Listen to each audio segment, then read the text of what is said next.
RT live from Moscow. Now, there are conflicting reports about just how far west rebels have advanced towards the Libyan capital, Tripoli.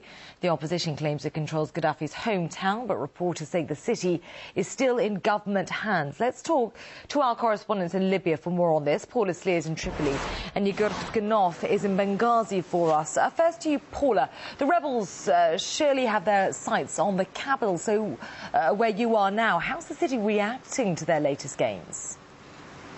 Well, the city is in a state of shock. The first reports we got in the early hours of this morning, Monday, actually suggested that the rebels had taken over the city of Sirte, which is not only a strategic city, but it has great symbolic value for the regime. This is, of course, Gaddafi's hometown.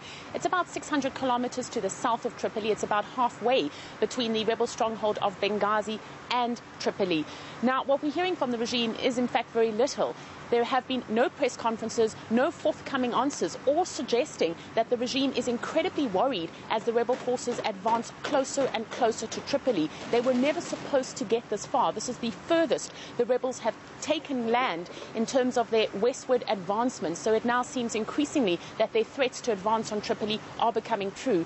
Some of the analysis and some of the assessments coming out of Tripoli is that the reports by the rebels earlier that they had taken the city were as much for domestic consumption as they were for the international community. The rebels have not made light of the fact that they need these coalition airstrikes. They create a vacuum, and that vacuum allows the rebels to advance forward. So they are calling on the international community to keep up with its bombardment of towns. The rebels saying that they need this, in fact, to advance further and further. The situation in Tripoli is dire indeed. We're being told that in just a matter of days, the city will completely have run out of fuel. There are short supplies of water, food and medical supplies. So essentially, the city itself is in a state of lockdown.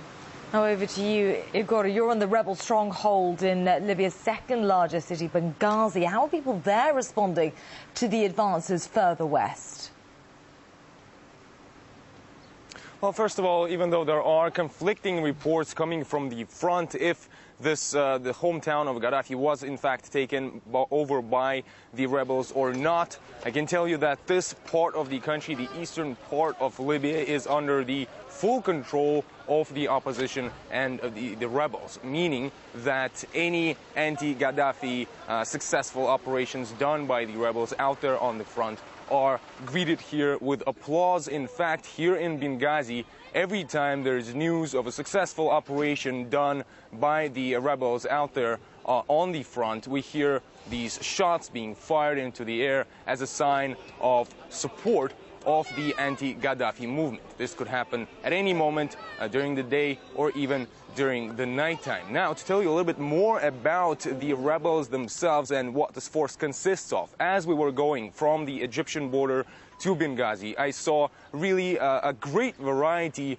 of various troops, from old men carrying really old, outdated rifles to teenagers with AK-47s and even commandos.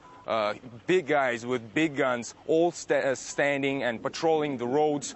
There are constant military or security checkpoints along the entire route, so I think it's pretty safe to say that this part of the country is really under the full control of the opposition. So every positive news coming out there from the front, if it's a successful operation against Gaddafi, that's greeted with great applause here. And Paula, is there any concrete evidence with regards to the number of casualties? Well, that remains the million-dollar question here, is just how many casualties have been injured, how many civilians have been injured and killed in these coalition airstrikes. The Libyan state television, as well as the Tripoli government, puts the figure at more than 100, and they say that the number of casualties continues to climb. We know, for example, that overnight for the first time there were explosions, 9 explosions in the city of Sirte. We are hearing now of airstrikes near the city of Misrata, as well as in the center of the country in Sabha. All the time, those reports of explosions bring the risk of civilian casualties, and the Libyan state television is not shying away from reporting 24/7 that the number of casualties caused by these coalition airstrikes is climbing. And Igor, Benghazi is a Mediterranean port. Are you noticing an increased presence of coalition forces off the coast? Well, I can tell you that NATO ships are now patrolling the coast of Libya to enforce the embargo and also the no-fly zone operation itself. And actually, in this situation, Turkey, which is the only member of NATO, which is a Muslim state, it's being quite active in this sense. It's already said that several of its vessels can take part in this operation in patrolling the Mediterranean, including a submarine and I think it's 4 or 5 other large vessels. And also the United States, Italy, Romania, Canada, and many other countries are all keen to establish their presence here in order to support the no-fly zone operation. But the question is, where is this operation going? Is it going to lead to a ground operation, or is it going to end with the fall of Gaddafi's regime? But when it comes to the ground operation, the rebels have strongly stood their ground in saying that they are against any foreign intervention here on the ground in the country. And back to you now, Paula. Coalition airstrikes have made it possible for the rebels to advance in the country. Will that pattern change, do you think, when NATO takes full command? Well, we understand that NATO will only take full command tomorrow, Tuesday, at a summit that will be held in London. At that summit, there will be the establishment of a steering committee. By and large, most people here are waiting to see whether, in fact, this changes the situation on the ground.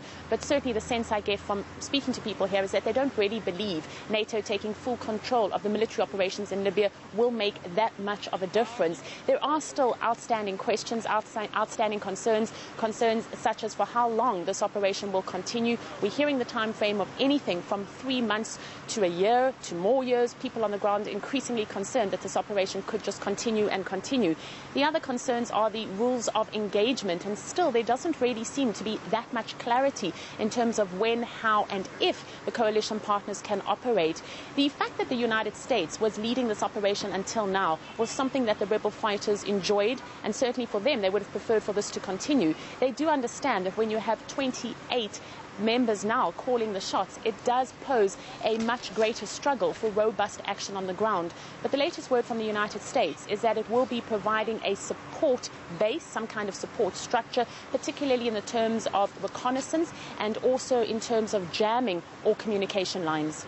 OK, Paula, many thanks for that. Many thanks to both of you. RT's Paula Sleer there, reporter for the capital, Tripoli, and Gaddafi from the rebel stronghold city of Benghazi.